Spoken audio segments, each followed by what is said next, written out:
Migraine, భుజం నొప్పి, నడుం నొప్పి, మోకాలు నొప్పికి నిజమైన పరిష్కారం ప్రాణ పెయిన్ క్లినిక్ లో. ఎందుకు పెళ్ళైన 16 రోజులకే విడాకులు ఇవ్వాల్సి వచ్చిందనే దాని మీద నేను నువ్వు ఎస్తేర్ చాలా చెప్పింది. ఆమె పేరు నా తీయొద్దు ఇంటర్వ్యూలు కూడా చెప్పింది, చాలా చెప్పింది. ఆమె పేరు అంటే తీయకుండా నేను మాట్లాడాలి. నేను నేను ఈ రోజుకైనా నువ్వు ఎగ్జాక్ట్ ఆన్సర్ చెప్తావేమో నేను ఇది అడిగాను అనమాట. Yeah, ఇన్ని క్వాలిటీస్ ఉన్న నోయల్కి yeah. ఈ 10వ క్వాలిటీలో ఎందుకు బెడిసి కొట్టిందంటే తెలియదు ఏమని డార్లింగ్, చెప్తావు? తెలియదు. నేను తన్ని తప్పైతే అనండి డార్లింగ్. అండ్ ఇంకోటి నా రిక్వెస్ట్ ఏంటంటే మనం తన పేరు తీయకుండానే మాట్లాడదాము. Hmm. ఎందుకంటే నాకు రైట్ లేదు, ఇంకా వీఆర్ అఫీషియల్లీ డివోర్స్ Okay. కాబట్టి. ఏమో డార్లింగ్, నేను అక్కడ ఫెయిల్ అయ్యా. డెఫినెట్లీ నేనే, అది నాదే తప్పు. ఎందుకంటే నేను ఇప్పుడు తనని సరి చేయలేను. Hmm. సో నాది తప్పు అనుకొని నేను మూవ్ ఆన్ అయ్యి నేనేమైనా కరెక్ట్ చేసుకోగలిగితే కరెక్ట్ చేసుకుంటాను తప్ప డెఫినెట్లీ నేను ఫెయిల్. అండ్ నువ్వు అడిగావు కదా కెరియర్ ఎందుకు నీకు అనుకున్నంత ఈ పెళ్ళైన టైంలో it was draining me out. అంటే కరెక్ట్ అదే టైంలో నా గ్రాఫ్ పెరిగే టైం అది ఆ డిప్ వచ్చింది. అండ్ కరోనా కూడా వచ్చింది అనుకో, అన్ని పెళ్లి గురించి అని కాదు కానీ Hmm. యా ఏమో అక్కడ కంప్లీట్గా బ్రూటల్గా ఫెయిల్ అయ్యాను నేను. And I was upset also, ఎందుకు ఇలా జరిగింది అని. ఇప్పుడు ఎందుకు అయింది తను చెప్పిందని నిజాలు అనుకో రోషన్ నువ్వు, ఎందుకంటే నేను ఎక్స్ప్లెనేషన్ ఇవ్వాల్సిన అవసరం కూడా లేదు నాకు. ఎందుకు అంటున్నానంటే నేను తన అబద్ధం ఎందుకు చేయాలి? ఇప్పుడు తను నా మీద వేసిన నింద, తను నా మీద బురద జల్లింది, నేను ఇలా తుడుచుకుంటే అయిపోద్ది, నేను తీసి మళ్ళీ ఎందుకు కొట్టాలి? నేను కొట్టమని నేను చెప్పలేదు, ఒక ఎగ్జాక్ట్ ఆన్సర్ అడిగాను నేను అంతే. ఏం లేడాలి, నాదే తప్పు. Hmm? డెఫినెట్లీ. ఎందుకంటే పెళ్ళైన తర్వాత 6 నెలలకు సంవత్సరానికి విడిపోయే వాళ్ళని చూసాం కానీ 16 రోజులకు విడిపోయిన వాళ్ళు ఎవరిని చూడలేదు మనం. అదే అంటే అంత క్యాల్కులేటివ్ గా తను డేట్స్ చెప్పింది అంటే ఇంకా తన్నే అడగండి మరి మొత్తం అంతా. నాకు తెలియదు, నాకు 16 రోజుల్లో విడాకులైనట్టయితే నాకు తెలియదు మరి. అంటే 16 రోజులకు విడిపోయాము, డైవర్స్ లేట్గా వచ్చాయి. లేదు డార్లింగ్, అవన్నీ ఇంకా పాపం తను ఏదో చెప్పింది, it's okay, let it be. నేను అందుకనే అన్న, రోషన్ మన ఇంటర్వ్యూలో డార్క్నెస్ ఉండొద్దు, లైట్ ఉండాలి అని. నీ పేరే రోషన్ అని. అందుకనే అంటే నువ్వు ఇవన్నీ చెప్పగానే నేను ఎందుకు నవ్వాను తెలుసా? నాకు తెలుసు నువ్వు ఇక్కడికే వస్తాను. ఇది ఏంటంటే డార్లింగ్, ఇప్పుడు ఓకే, ఇప్పుడు నేను ఏం చెప్పినా ఎంతో అంత తనకి ఎఫెక్ట్ అవుతుంది కదా. అవుతుందా అవ్వదా రోషన్? నిజం చెప్పి మనసు మీద చేసుకో. అవుతుంది. ఎందుకు చేయాలి మనం? మరి తను ఆలోచించలేదా నాకు ఎఫెక్ట్ తెలీదు. అవుతుందేమో, గతం అయిపోయింది కదా, ఎవరి లైఫ్ వాళ్ళది, తను సినిమాలు చేసుకుంటుంది, నేను సినిమాలు చేసుకుంటాను అని తను అనుకోలేదు ఎందుకు మరి? పర్లేదు డార్లింగ్, తనైతే చాలా మంచిది. I really like her. నాకు చాలా ఇష్టపడి పెళ్లి చేసుకున్నా. తను ఏమన్నా ఓకే నాకు. It's okay. I like her, I admire her. చాలా కష్టపడుతుంది తను. నేనైతే ఏం చెప్పా, ఎందుకంటే ఈ ఇంటర్వ్యూ వల్ల తనకి బ్యాడ్ జరగొద్దు. ఓకే.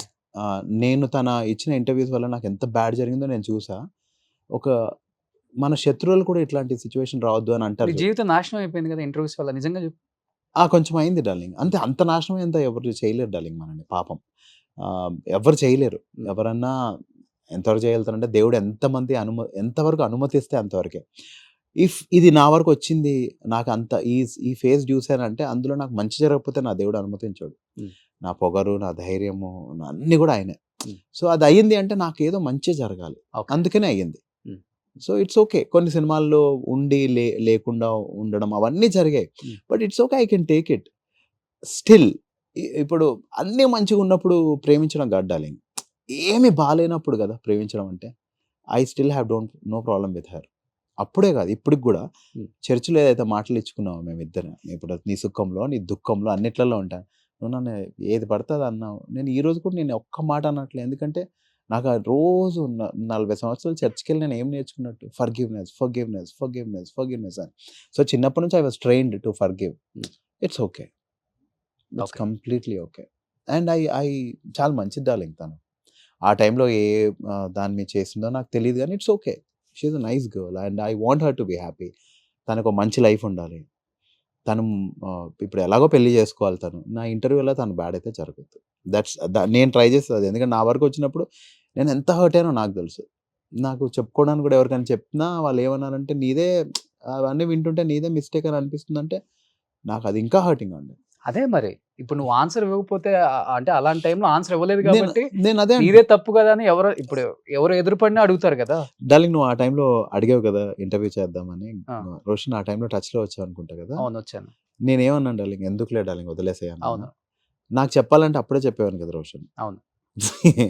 నేను ఇప్పుడు పాపం తను అన్నది ఏంటి, వాడికి మనుషులు పీపుల్ ప్లీజర్, వాడు అందరికీ చెప్పుకుంటాను నేను ఇది అని చెప్పుకుంటే అదే రోజు వచ్చి చెప్పుకునేవాడిని. ఫస్ట్ ఇంటర్వ్యూ రిలీజ్ అవ్వగానే వచ్చి బాబా ఏమైపోతుంది ఇక్కడ అని చెప్పి వచ్చి చెప్పారు. సరే లెట్ ఇట్ బి. ఇక బైబిల్ ఒకటి ఉంటుంది, ఇక్కడ కొడితే ఇక్కడ కూడా కొట్టమని. ఎందుకు అనుకున్నా అది మంచి జరగకపోతే చెప్పడు కదా ఆయన. సరే కొట్టు, ఇంకోటి కూడా కొడతా కొట్టు, బట్ ఇట్స్ ఓకే. నేను వదిలేసా. ఇంకా నేను మా అమ్మ నా మీద పెట్టిన ఫెయిత్ ఏంటి, నన్ను పెంచింది ఏంటి, నాకు నేర్పించింది ఏంటి, నాకు చర్చ తీసుకెళ్ళి ఇట్స్ ఓకే, ఫర్గివ్ నాన్న, forgive. She likes her, I will not disappoint my mom. మా మమ్మీ నా ఇంటర్వ్యూ చూస్తే మా మమ్మీ డిసప్పాయింట్ అవ్వదు, అంతే సింపుల్. ఇప్పుడు లేని మనిషి గురించి నేను ఆలోచించి waste. It's okay, what ever she said అదే రైట్ అనుకోను. ఒకరోజు నీకు తెలుస్తుంది కదా ఇది ఏంటి. ఓకే. సో అంటే ప్రేమ పెళ్లి వెంట వెంటనే అయిపోయాయి కాబట్టి అసలు ప్రేమ పెళ్లి మీద నెక్స్ట్ నీకు ఒపీనియన్ ఏమైనా ఉందా? ఇంకా మళ్ళీ జీవితంలో ఇంకొక అమ్మాయి నీ జీవితంలో చాలా బ్యూటిఫుల్ డార్లింగ్. నాకు చాలా రెస్పెక్ట్ పెళ్ళి అంటే, చాలా రెస్పెక్ట్ నాకు. అంటే మా మమ్మీ డాడీని అందరినీ చూసి పెరిగాను కదా. పెళ్ళి is a very beautiful thing darling. ఇప్పుడు రాను మరీ కంపరం అయిపోయింది కానీ it's a very beautiful relationship. They are built empires. ఈరోజు మనకి రిలయన్స్ వాళ్ళు ఆయనకి డివోర్స్ అయింటే ఇలా ఉండేవాడు ఆయన, అవునా కదా. చాలా ఫ్యామిలీస్ వాళ్ళు ఫ్యామిలీలా ఫ్లరిష్ అయ్యారు కాబట్టి మనం ఈరోజు చాలా ఎంజాయ్ చేయగలుగుతున్నాం. అండ్ నాకు చాలా ఇష్టమైన రిలేషన్షిప్ అది. చాలా అంటే ఆ ఒక్క రిలేషన్షిప్పే మనం చూస్ చేసుకుని వెళ్ళి ఏదైనా సరే వాళ్ళతో ఉంటాం. And knowing the baddest darkest side of them. అంటే వాళ్ళ వీక్నెస్లు కూడా తెలిసి కూడా మనం వాళ్ళతో ఉండి ప్రేమిస్తాం. అన్నయ్యతో కొన్ని రోజులు మాట్లాడమేమో, అక్కతో కొన్ని గొడవలు పడవచ్చు, తమ్ముడితో అవ్వచ్చు, ఫ్రెండ్స్తో అవ్వచ్చు. కానీ ఈ రిలేషన్షిప్ యూ బిల్డ్ టుగెదర్. ఒక ఫ్యామిలీని క్రియేట్ చేస్తాం, మళ్ళీ పిల్లల్ని క్రియేట్ చేస్తాం, వాళ్ళకి పెళ్ళి. It's a beautiful relationship. I just love marriage. అంత ఇష్టమైన రిలేషన్షిప్ అని చెప్పావు, మళ్ళీ ఎందుకు పెళ్లి చేసుకోలేదు మరి? చేసుకుంటా డార్లింగ్, చాలా తొందరలో చేసుకుంటా. లవ్ మ్యారేజ్ మళ్ళీ తెలియదు డార్లింగ్, ఆయన ఏం రాసి పెడుతుంది. ఇంకా నాకు ముందు అంటే నేను కొంచెం తొందరపడ్డానేమో. నేనే లవ్ చేశా, తను లవ్ చేయలేదని చెప్పింది కాబట్టి అదే నిజం. కానీ నేనే లవ్ చేశా. ఈసారి ఎలా ఉంటుందో నాకు తెలియదు, కానీ ఈసారి నన్ను లవ్ చేసే వాళ్ళు వస్తాడు డార్లింగ్. ఫిక్స్ అయిపోయాను. ఎందుకంటే నేను చాలా బ్యాడ్ని వెతుక్కున్నాను బ్రో. కొన్ని రోజులు అన్ని బ్యాడ్ జరిగే టైంలో నేను రోజు పొద్దున్న లేచి ఈరోజు నాకు ఏదైనా బ్యాడ్ జరుగుతుందేమో అని ఆలోచించేవాడిని. రోషన్, మనుషుల మైండ్ సెట్ గురించి చెప్తున్నా. అప్పుడు బ్యాడ్ జరిగేది. అది జరిగి నేను ఒక రోజు రియలైజ్ అయ్యాను, నేను అనుకున్న అవుతున్నాయి, ఇప్పటి నుంచి నేను మంచి అనుకుంటాను. అప్పటి నుంచి నేను స్ట్రాంగ్గా ఫిక్స్ అయింది, నేను మెయిన్ లీడ్స్ చేయాలని ఒక సినిమా చేసేసాను. అవును. దాని తర్వాత మంచి కథలు రావాలని ఒక పొటేల్ చేశాను. నేను ఇప్పుడు ఈసారి వచ్చే వాళ్ళు నన్ను గట్టిగా ప్రేమిస్తారు బ్రో. ఫిక్స్ అయిపోయాను నేను. ఇంకంతే. ఇది చాలా చోట్ల చెప్పా, మళ్ళీ చెప్తున్నా. ఈ ఇంటర్వ్యూ తర్వాత గట్టిగా ప్రేమించే 100% వస్తాడు. ఇంకా అది అంతే డార్లింగ్, అది ఇట్ ఈస్ డన్. ప్రేమించాలి, పెళ్లి చేసుకోవాలి, పిల్లల్ని కనాలి, నీ డ్రీమ్ అది. చాలా ఇష్టం నాకు. That's how God design darling. ఇప్పుడు ఈ మధ్య వేరే వేరే జెండర్స్ వస్తున్నాయి, ఐ హావ్ నో కమెంట్స్, కానీ దట్స్ హౌ గాడ్ డిజైన్డ్.